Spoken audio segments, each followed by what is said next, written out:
talk about what was the COVID-19 updates. The main update I have for you right now is, unfortunately, we went back to masking indoors. Outdoors, it is not required, but they do want the 6-foot spacing maintained in all outdoor activities when masking isn't being done. There's been a few issues with some class stuff where people are not wanting to mask.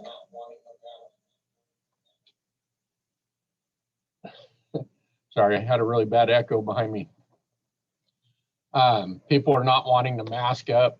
Parents are being more resistant than they were the first time around. Unfortunately, we still need to be enforcing the masking rules. If anybody gives you grief out there, I don't expect you guys just to take it. I do expect you guys to be polite and respectful. If they refuse to follow the rules, then just politely ask them to leave. They're not going to be able to attend Hunter Ed unless they follow those rules. If you can move your stuff outside, like we've done with a lot of our class, then just the 6-foot spacing is enough.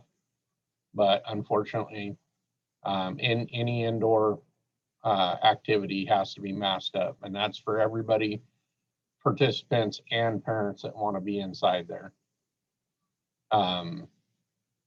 That's really the primary change. The numbers of how many people that can be there, all that stuff stayed the same.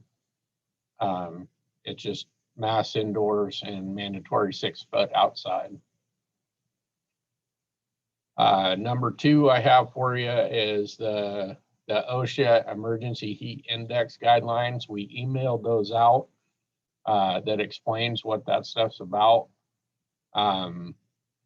If you don't understand anything in that, please reach out to me and I will do my best to explain it. And what that means for us basically is I think most of us already do what the guidelines are that got put in place.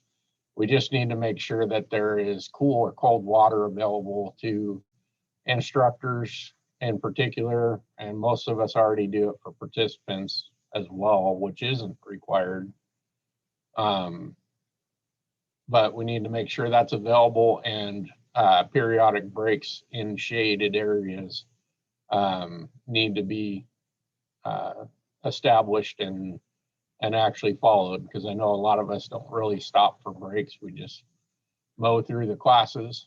So we need to make sure we're building that into there. You know, a 5-minute break in the shade should be sufficient, get a chance to get some water or anything like that.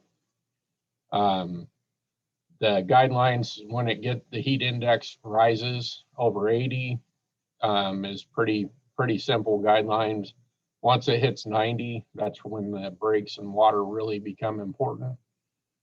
If the heat index gets over 100, we're going to need to look at possibly rescheduling or canceling the class. This is something that was an emergency rule that was adopted by the governor for the state, and it's a 90-day emergency rule. But from what we're being told, it's going to be made a permanent rule within that 90 days. Statewide conference updates. I don't really have any updates for that at this time. I was trying to get some the last couple of days, and the person that is working on the bid for the location apparently isn't in the office, and I'm not getting a response at the moment. So as soon as he responds to me and lets me know if we have a place and where that might be, I will get that out. Again, we're looking at the Central Oregon area, and that's where the bid went out to, but I haven't heard back from where we might end up for that. Number 4 on our list, fire season concerns. I'm sure everybody's aware by now that there's plenty of fires burning in lots of different areas. Some of them are getting more under control now, which is a good thing. In each area that has fires, we need to be paying attention to the smoke, the direction the fire is, what kind of hazard it is to your area, and any fire restrictions that may be in your area. If places start getting shut down, I know some of the ranges issued warnings about shooting firearms on the range, and they have a cutoff time during the day usually to keep out of the hottest weather, and we need to be following those rules. If you have any concerns over your area or an area that you have to use, please reach out to us and we'll help you figure out how to navigate that and see what we need to be doing. Number 5, new instructor recruitment. One of the things we're trying to really push is new instructor recruitment in all areas. One of the things I'm going to try doing is when you guys get your class rosters, I'm hoping to start sending out a sign-up sheet and some information that can be hopefully handed out to parents that are at your classes.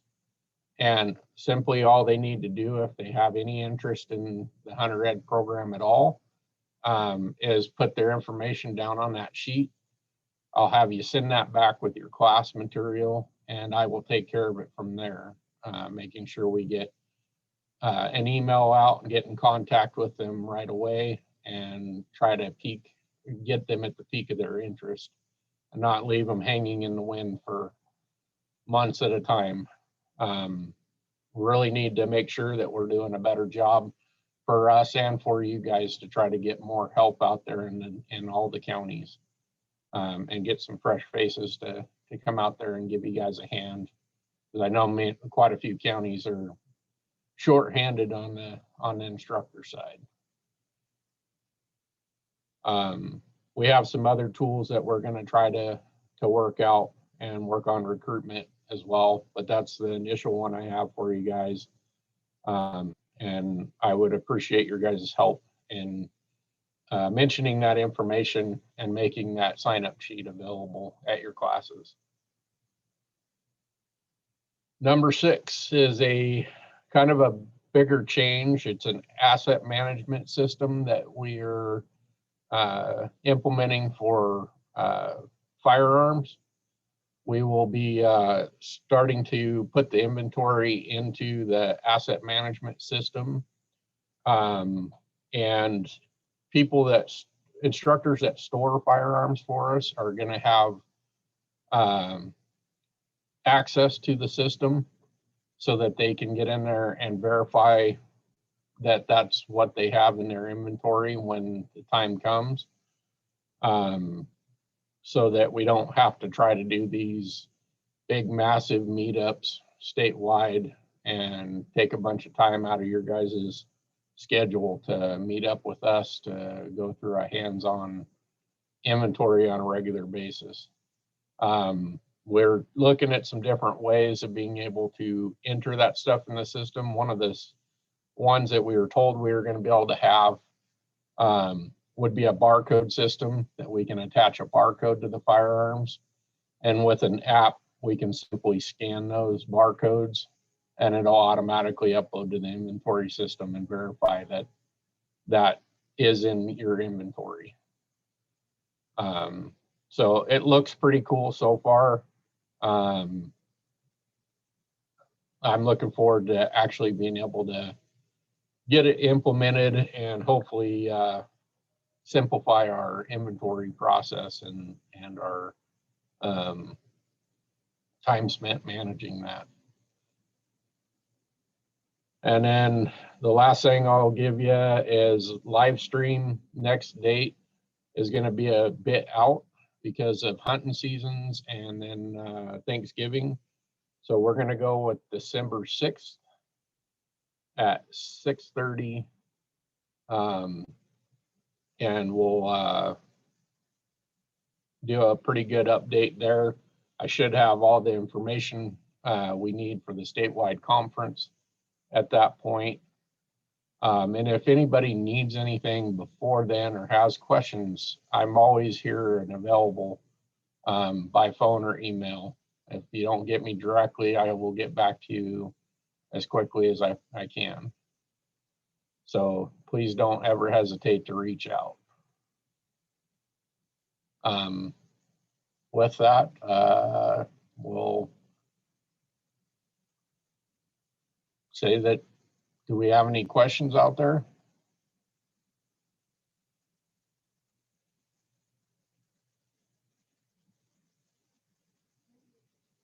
Brian, you're muted. How's that? That's better. You mentioned back on the COVID, the class size, is that basically going to be now just a function of if you've got an indoor area, you only can go a certain number of folks that are compatible, get your indoor spacing, that 6-foot spacing between them? Correct. Yeah, the class size is based on how much room you have to keep the 6-foot spacing and to be able to follow the rules. Okay.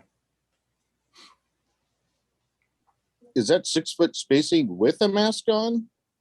Because I didn't think that was the case. Yes, it is. Inside Okay, good. with a mask on, still 6-foot spacing. So it's 6 foot everywhere. Yes. Jared, what were the dates for the statewide conference? They are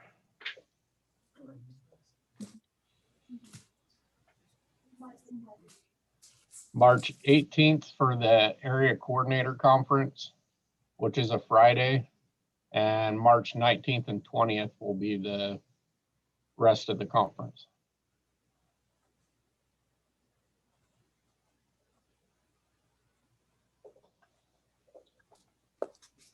Thank you, sir. Yep. If anybody wasn't here when I announced the state conference, this time around for the conference, we won't be doing the mileage and stuff like that for it, but we are covering 100% of the hotel cost instead. Just simplifies the paperwork process and should save you guys some money overall by covering 100% of the hotel instead of the 50% like we used to. Jared? Question. Bill's asking a question. Are kids going to be able to hunt with field day certificates this year?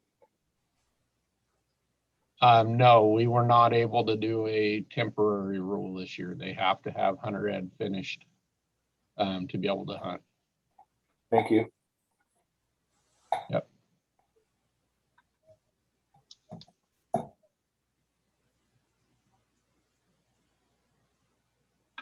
Chris, your question, if do we feel like it was easier to get and keep new instructors when the AC was more involved in the process?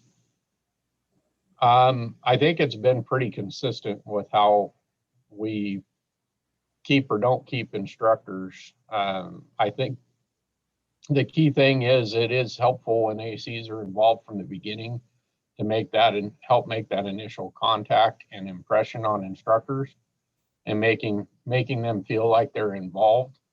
I think the biggest problem we have when we lose them is when they don't get answers from, mostly from our end, they don't get answers where they're cleared or they don't get connected properly to an AC or a teaching team in a timely manner, and 6 months to a year goes by and all of a sudden it's, I'm not interested anymore because I lost my drive to do that.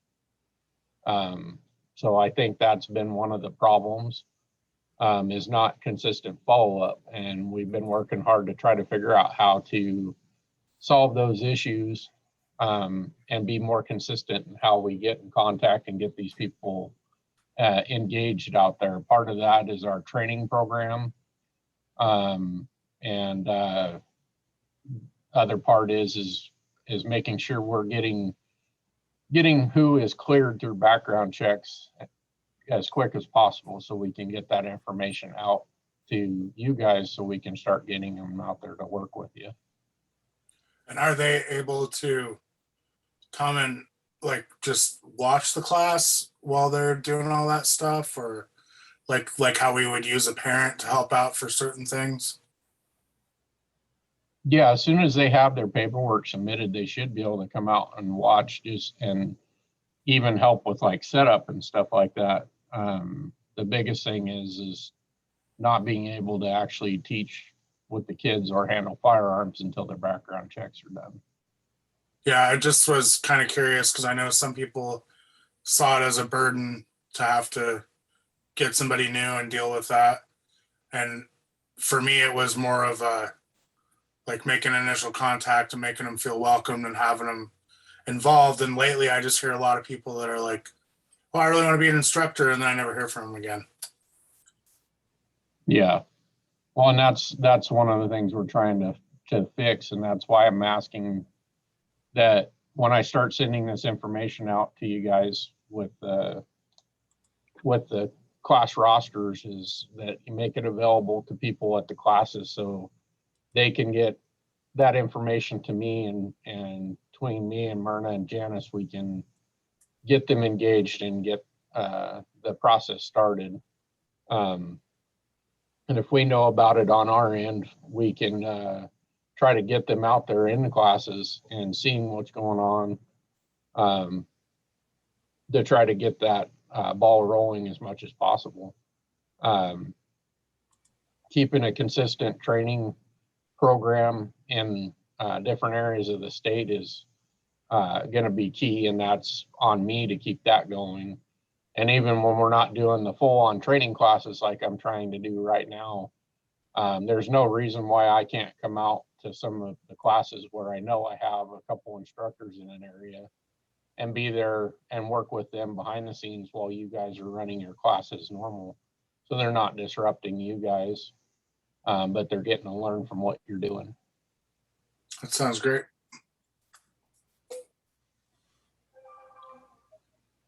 Yeah. Joel, question about, do I see field days being canceled? I'm really hoping not. It seems like there's a ton of reasons why some classes could be canceled or maybe not. I'm hoping we don't get to that point. That would be our last choice, to have those canceled. But then end of the day, we have to do what's responsible and what makes us follow or keeps us following the rules that have been set out there. And What about the unfortunately, youth? as you guys can tell, there's a lot of them right now. What about the youth field days? Are they in jeopardy at all? You talking about the pheasant hunts? Yeah. No, as far as I know, they're not in jeopardy. I know the kids really look forward to those, and it's one of the things that I really try to let the parents know in the class so they can get their kids out right away. And they're outside, so they should be safe. Yeah, we're actually working on getting the material out to those classes right now. So as far as I know, they're all full go.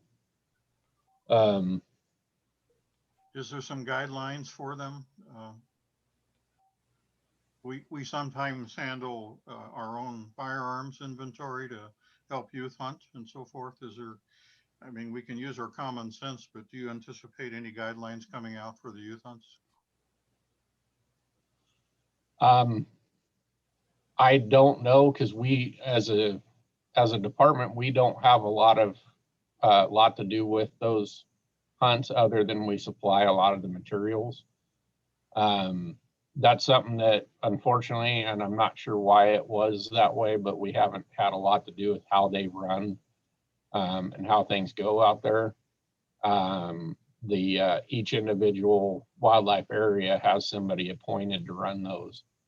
We're trying to get more involved and basically help them out, because I know some of them have been kind of overwhelmed with the amount of students they get out there versus the amount of resources they end up with and hands to help. So we're trying to get back into helping them out more to make sure that they feel supported. I really don't, in the talks I've had with some of the wildlife area managers and stuff, there's not really going to be a lot of changes from the past. Classes will be pretty much ran the same way. They're going to, follow the 6-foot spacing rules and stuff like that, but everything else will pretty much be the same.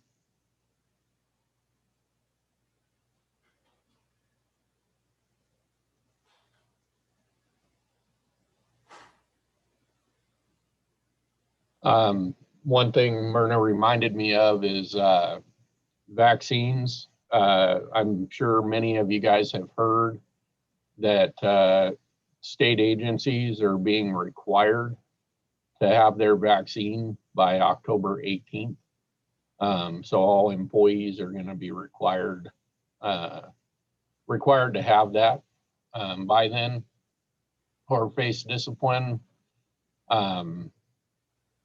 That just in case there's any concern out there, because I know you guys have been tagged with a lot of things that an employee would be tagged with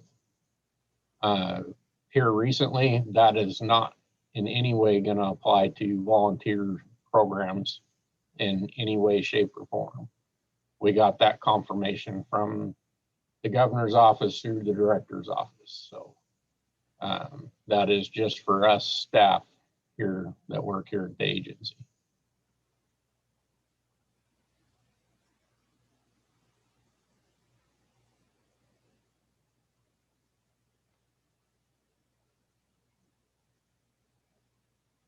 Any other questions out there?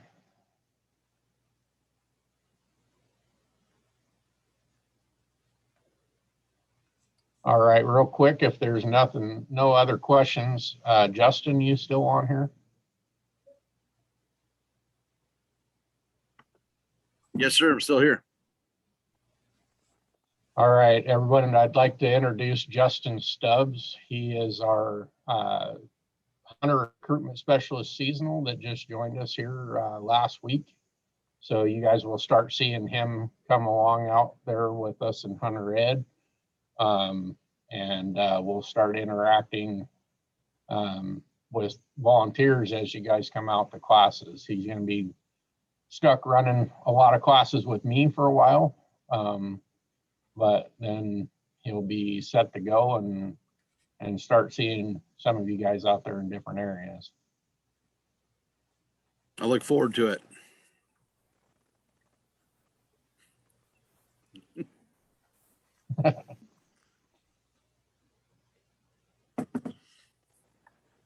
Get you a room on the east side for a week at a time. I have a feeling I'm going to be bouncing around everywhere.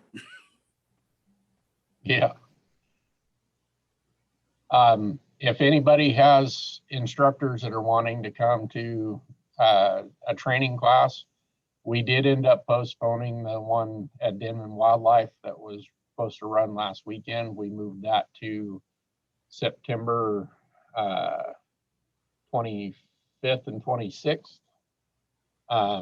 We'll be running that down there at Denman Wildlife, and looking to get some more trainees in there. If there's any experienced instructors that are wanting to become trainers in their areas and have that available, I have room for maybe 1 or 2 instructors to come be trained as trainers. Let us know and we'll get you on that list. Then I also am scheduling one at Ladd Marsh Wildlife Area that will be October 23rd and 24th. So anybody that wants to over in that area that would be interested in some hands-on training for field days, new instructors or if people that want to become trainers in that area would be welcome to come to those. Reach out to me or Myrna if you're interested, and we'll get you on the list.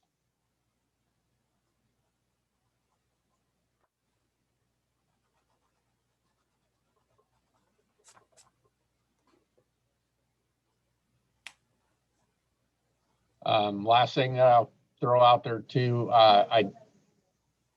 Mary Jo, what you got? I just wanted to ask the dates of the Denman Wildlife Area training. I missed the month. Yeah, it's September 25th and 26th. Okay, thank you. No problem. One last thing I'd throw out there is I am working on building out the rest of mine and Justin's schedule for Hunter Ed to get classes done for the rest of this year. So if you guys have any need in your area where you don't quite have enough instructors to get one going yourself, might need an extra assistance just to do that. Or if you don't have time to do that and would like us to, please let me know, and I'll look to get something on the schedule to get out there and either help you guys out or help students in your area out if you don't have time for it.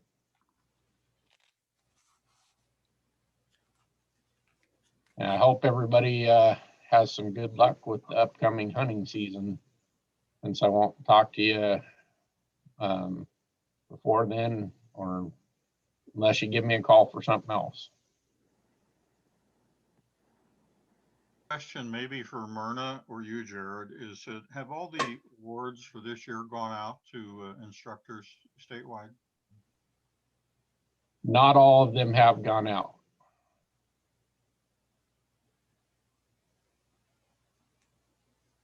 Can you share what kind of numbers we have, people that are backlogged trying to get their Hunter Ed?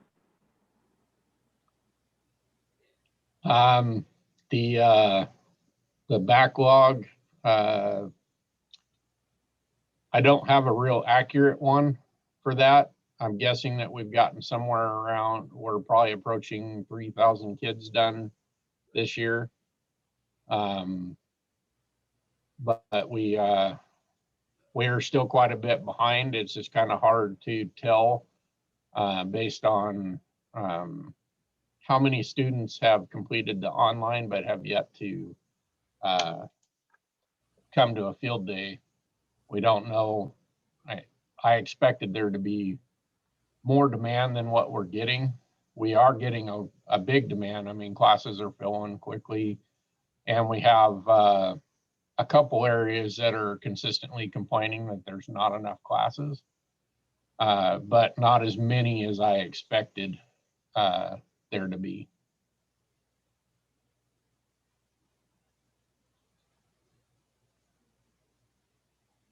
I would say we're probably at least still about 2,000 students behind, just a guess.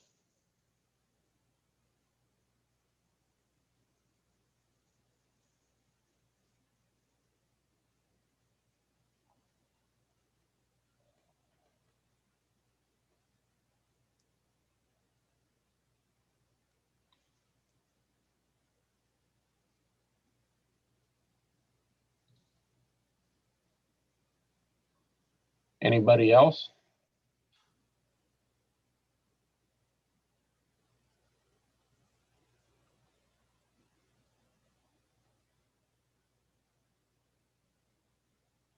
All right, guys, that's all I have for you tonight.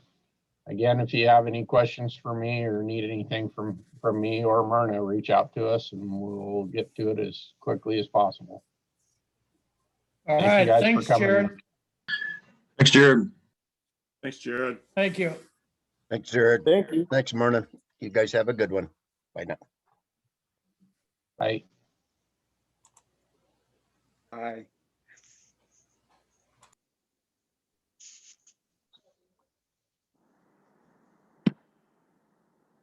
Yeah.